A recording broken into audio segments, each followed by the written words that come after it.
contratos. Entonces vamos a empezar por ese. ¿Qué cláusulas pueden contener los contratos? Bueno, ya veíamos nosotros, y ya nos decía Briseida hace un ratito, que contiene primero las cláusulas, el principio de la autonomía de la voluntad de las partes. Es decir, que los contratantes pueden poner lo que se les venga en gana. En un contrato, los contratantes pueden hacer lo que ellos quieran, siempre y cuando sea lícito y sea posible. Lo dice el artículo 1744 del Código Civil para Baja California Sur, establece lo siguiente. Los contratantes pueden poner las cláusulas que crean convenientes, pero las que se refieren a requisitos esenciales del contrato o sean consecuencia de su naturaleza ordinaria, se tendrán propuestas, aunque no se expresen, a no ser que las segundas sean enunciadas en los casos y términos permitidos por la ley. Entonces, que sean lícitos, que sean posibles, pueden poner lo que se les venga, los que se les venga en gana. Es verdad, cláusulas esenciales, como dice Daniel, esas no dan propuestas necesariamente. De ahí en fuera, las partes podrán poner lo que ellos quieran. ¿Qué cláusulas pueden permitir los contratos? La cláusula que puede permitir los contratos es una que se llama cláusula penal, ¿sale? Apúntenla, por favor, si fueran tan amables. Cláusula penal que es muy importante. El artículo 1745 del Código Civil establece las cláusulas penales. Por eso está Briseida por ahí, que nos apoya a leer la siguiente diapositiva. Por favor, si fuera tan amable, el número 3 del archivo 6 de las cláusulas de los contratos, artículo 1745. Un segundito, me dices que no tengo a la mano el archivo 6, me quedé en el 5. Yo la leo entonces con todo gusto. No se preocupen, el archivo 6, que es el que damos, dice: pueden los contratantes estipular ciertas prestaciones como pena para el caso de que la obligación no se cumpla o no se cumpla de la manera convenida. Si tal estipulación se hace, no podrán reclamar además daños y perjuicios. ¿A qué se refiere esto? Bueno, eso se conoce como cláusula penal. ¿A qué se refiere la cláusula penal? Bueno, establecemos que si una parte no cumple con su obligación, pues en ese caso vamos a aplicarle una sanción. Por ejemplo, o si no se cumple el tiempo convenido. Por ejemplo, si una parte, imaginemos un contrato de obra a precio alzado, ¿no? Yo quiero que me construyan mi casa, va a ser la casa donde yo voy a vivir, entonces establecemos 6 meses para construir de la casa, 6 meses totales, ¿vale? Entonces pactamos que es todo enero, febrero, marzo, abril, mayo y junio. Quiero anotar el 16 de junio la van a entregar la casa, ¿vale? Y establecemos que en caso de que no cumplan, entonces tendrán que pagarme la cantidad, que no cumpla para el 16 de junio, tendrán que pagarme la cantidad de 2,000 pesos diarios. Es lo que yo pagaría en un hotel o pagaría en un lugar por el tiempo que tarde la entrega. Entonces se llama cláusula penal. Si yo demando eso, ya no puedo mandar daños y perjuicios. Así ya puedo mandar, quiero que me paguen lo del hotel y lo de los viáticos, etcétera, ¿no? Porque ya establecimos de antemano una consecuencia del incumplimiento de la obligación, ¿sale? Eso se llama cláusula penal. Esta cláusula penal puede establecerse tanto para que cuando no se cumpla, como cuando no se cumpla el tiempo convenido. Entonces, por ejemplo, sucede muchísimo en los contratos de compraventa a plazos. Esta persona da un enganche y empieza a pagar mensualidades. Y en caso de que deje de cumplir, que deje de pagar, a lo mejor como cláusula penal se va a quedar todo lo que dio como enganche o 2 mensualidades, etcétera, según el caso. Son cláusulas penales. Si se demanda el cumplimiento de la cláusula penal, ya no se puede demandar daños y perjuicios, en términos de este artículo 1745. ¿Sale? Ya tenemos el archivo. ¿Alguien tiene ya el archivo listo por ahí? Ok, muy bien. Sí, maestro. Creo que no. Que Briseida, por favor, la siguiente diapositiva. Artículo 1046. La nulidad del contrato importa la de la cláusula penal, pero la nulidad de esta no acarrea la de aquel. Sin embargo, cuando se promete por otra persona imponiéndose una pena para el caso de no cumplirse por esta lo prometido, valdrá la pena aunque el contrato no se lleve a efecto por la falta de consentimiento de dicha persona.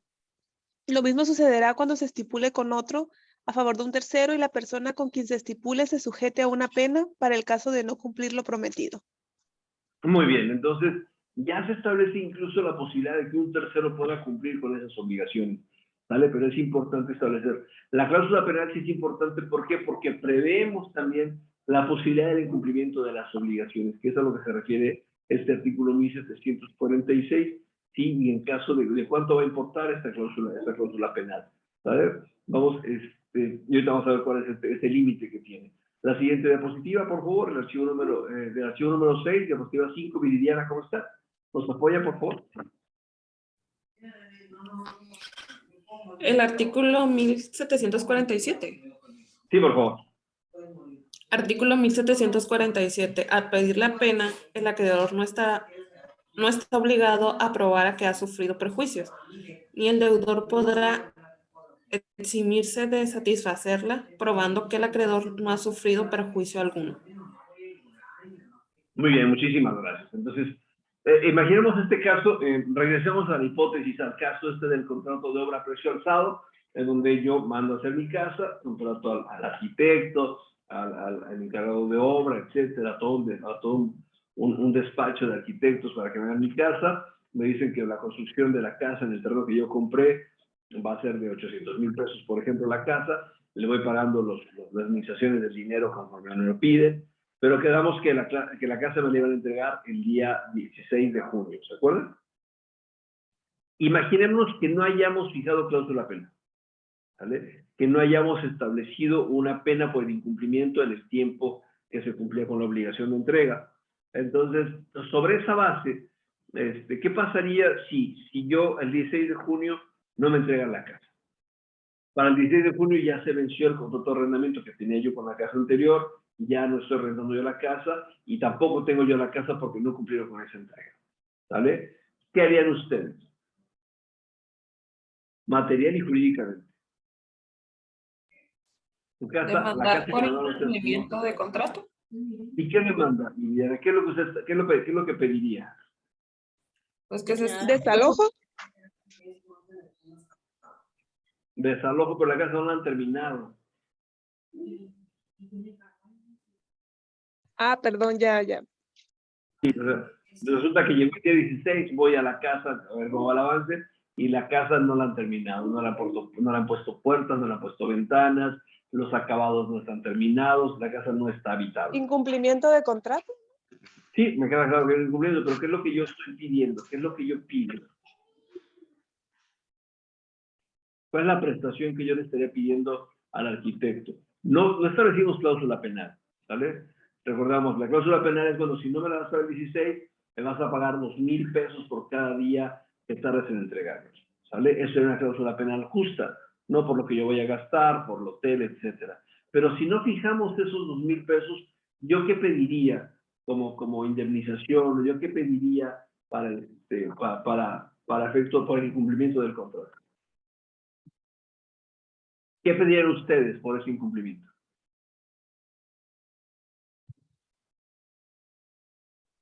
¿Quién dice yo? ¿Quién se anima?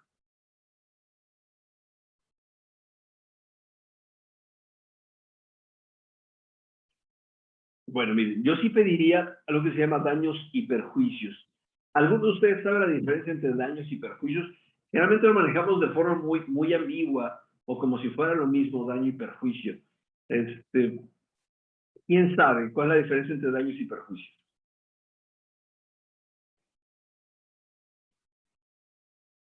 ¿Nadie?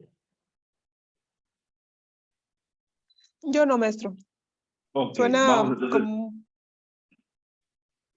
Suena muy muy parecido. parecidos. Sí, generalmente demandamos eso, ¿no? O pedimos eso. No, es que tiene que pagarte daños y perjuicios, como si fuera lo mismo. Pero bueno, en materia civil y en materia de cumplimiento de obligaciones, los daños, apúntele por favor, ahorita lo vamos a ver después seguramente, si no lo vamos empezando a definir desde ahorita. Daños es la ganancia lícita y honesta. Perdón, daños es el menoscabo al patrimonio, les corrijo. Daños es el menoscabo del patrimonio de las personas. Daños es el menoscabo en el patrimonio de las personas.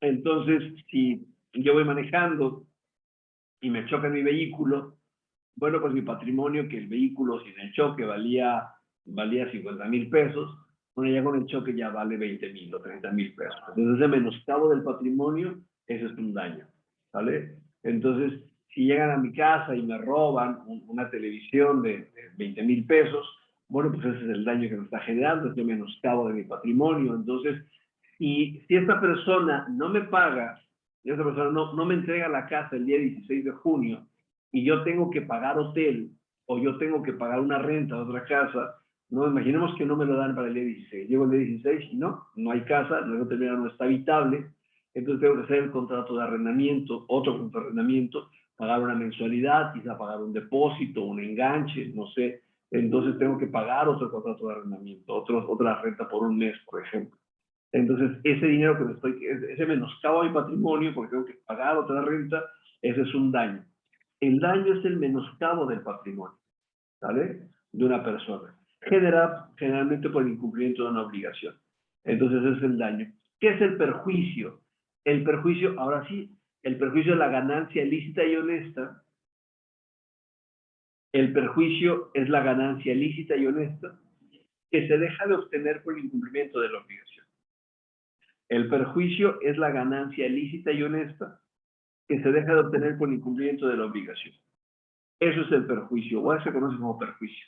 Entonces, bueno, imaginémonos, ¿vale? Imaginémonos que yo tengo un vehículo y que ese vehículo yo lo uso como Uber, ¿no? O que ese vehículo es un vehículo de taxi.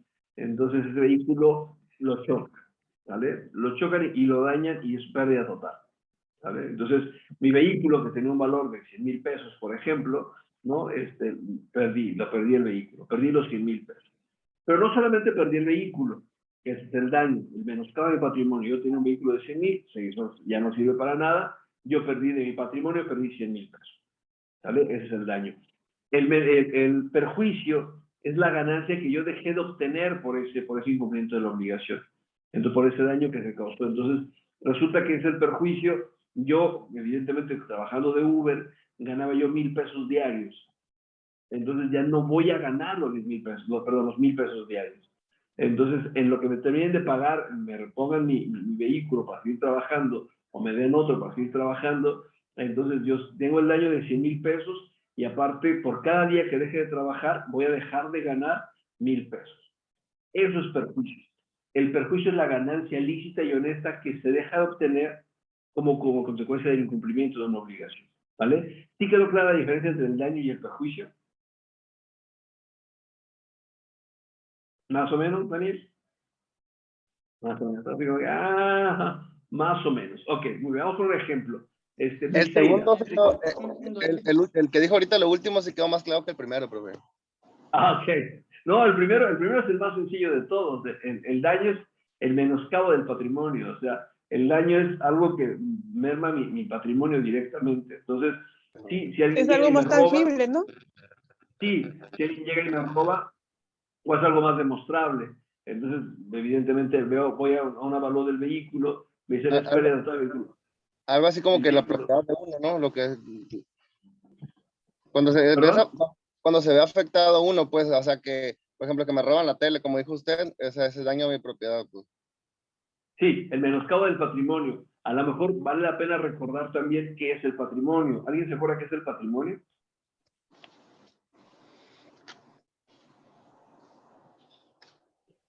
¿No? Entonces valdría la pena entonces empezar desde ahí, ¿no? Entonces, ¿qué es el patrimonio? El patrimonio, apúntenlo también si gustan, es el conjunto de bienes, derechos, cargas y obligaciones de una persona que es valorizable pecuniariamente, que se puede medir en dinero, ¿vale? El patrimonio es el conjunto de bienes, derechos, cargas y obligaciones de una persona que puede traducirse en dinero, ¿vale? Eso es el patrimonio. Entonces, por ejemplo, en mi patrimonio tengo una casa, tengo un vehículo, tengo mi ropa, tengo a lo mejor unos pagarés que las personas me deben ahí. Entonces, tengo este conjunto de bienes, derechos, cargas y obligaciones. Yo tengo los bienes, la casa, el carro, son los bienes. Tengo derecho a cobrar esos pagarés, ¿no? Esos que son valorizados pecuniariamente.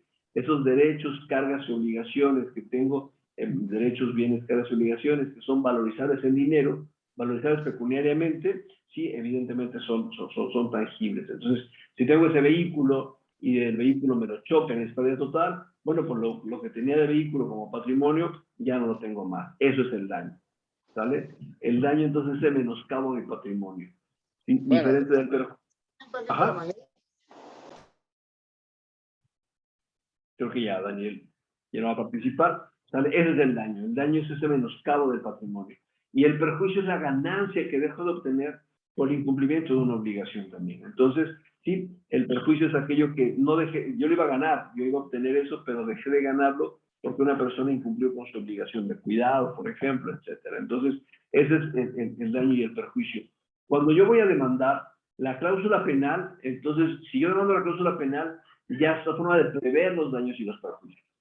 ¿Vale? Por eso establecimos en el contrato, bueno, si tú no me entregas la casa para el 16 de junio, a partir del 16 de junio, por cada día que te tardes en darme la casa, me vas a pagar 2,000 pesos. Para que yo pueda pagar un hotel o rentar una casa, lo que yo quiera hacer. Cada día me vas a pagar 2,000 pesos. ¿Sale? Entonces, ahí estamos previendo posibles daños o posibles perjuicios que yo podría obtener por el incumplimiento de la obligación. En este caso sería daños porque tendría que pagar de mi patrimonio, tendría que pagar un hotel, daños o gastos que no tenía yo previsto.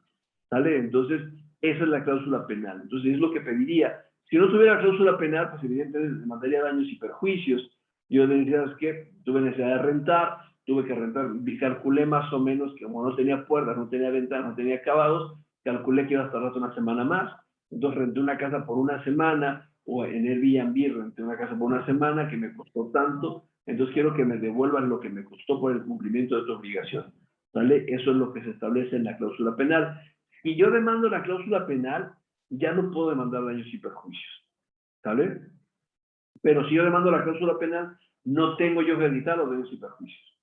Si establecimos que vas a pagar 2,000 pesos por cada día de retraso en la entrega de la casa, no tengo que evitar que renté una casa o que me fui a vivir con mi mamá, no tengo que evitar nada de eso. Simplemente basta con que yo demande el cumplimiento de esa cláusula penal por el incumplimiento de tu obligación. ¿Sale? No sé si quedó claro, no sé si vamos bien. Esperemos que sí. Sí, profe, ahí vamos.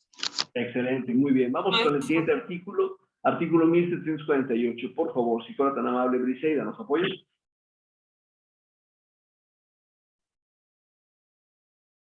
¿1700 qué, maestro? 48. La cláusula penal no puede exceder ni en valor ni en cuantía a la obligación principal. Excelente, muy bien. Entonces, si yo fijé ¿se acuerdan cuánto costó la casa? 800,000 pesos.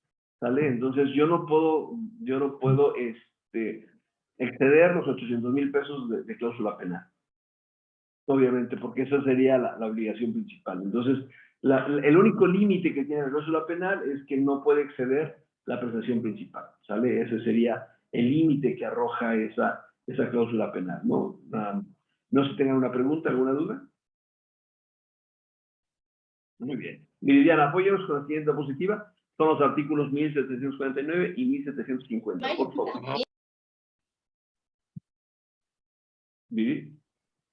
Sí, maestro, me dijo que es el 1749, ¿verdad? Sí, por favor, 49 y 50, por favor. Artículo 1749. Si la obligación fue cumplida, en parte la pena se modificará en la misma proporción. Artículo 1750. Si la modificación no pudiera ser exactamente proporcional, el juez reducirá la pena de una manera equitativa, teniendo en cuenta la naturaleza y demás circunstancias de la obligación. Excelente, muy bien. Entonces, sí, evidentemente, si se cumple la obligación en parte, por ejemplo, imaginémonos que esta persona no se entregó una casa, porque no se puede entregar una casa en parte, salvo que tenga departamentos o sean dos departamentos, entregue solo uno, etcétera. Pero imaginémonos que es pago de dinero, ¿sale? Si esta persona quedó en dinero y no lo da todo, entonces quizá la cláusula penal se reduzca en la misma proporción que entregó el dinero, ¿sale? Si no hay forma de calcularlo, pues ya el juez lo va a hacer sin mayor problema. Briseida, apóyanos con la siguiente diapositiva, por favor.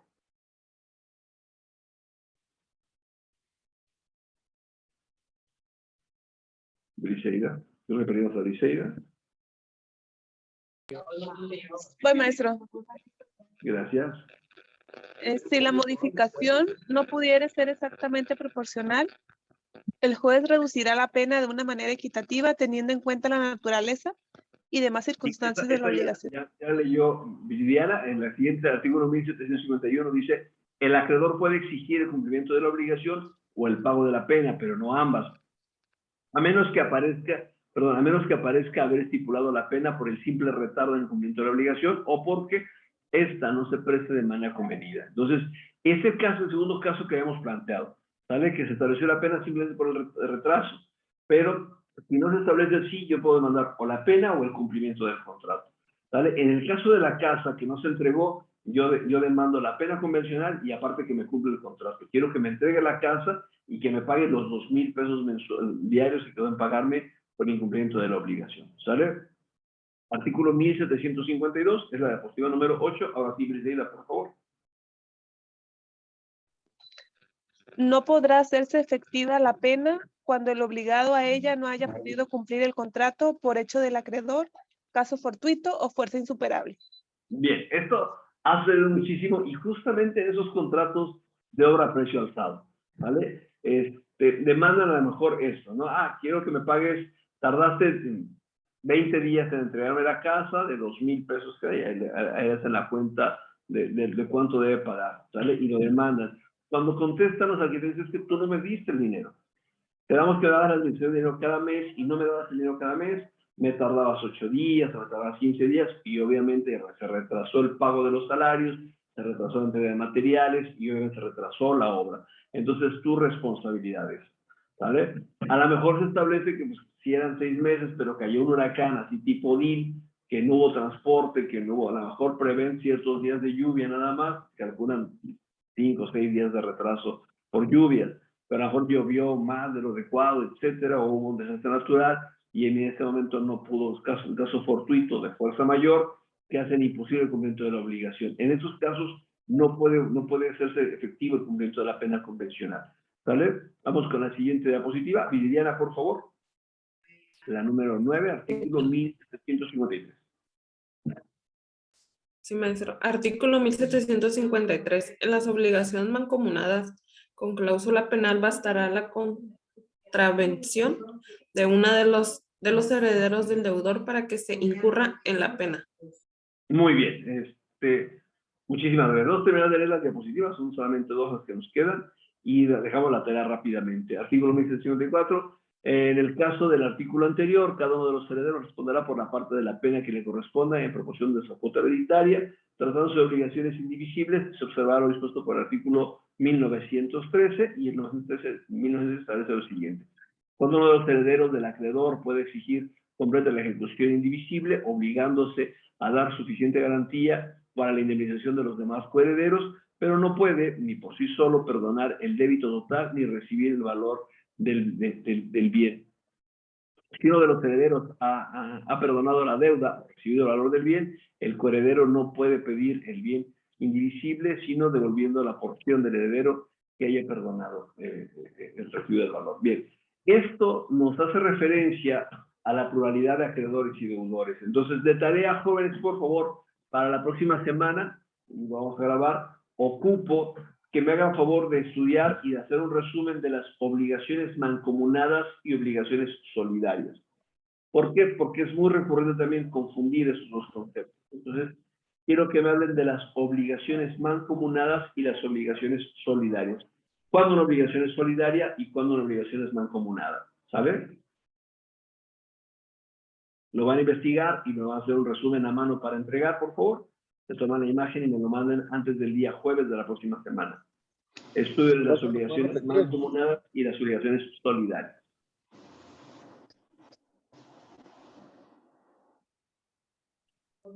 Maestro, ¿va a hacer un resumen antes del viernes de la otra semana? Sí, a más tarde del jueves en la noche. Profe, ¿A su orden? ¿me puede repetir otra vez, por favor? Sí, con todo gusto. Es un resumen de lo que hayan entendido de las obligaciones mancomunadas y obligaciones solidarias.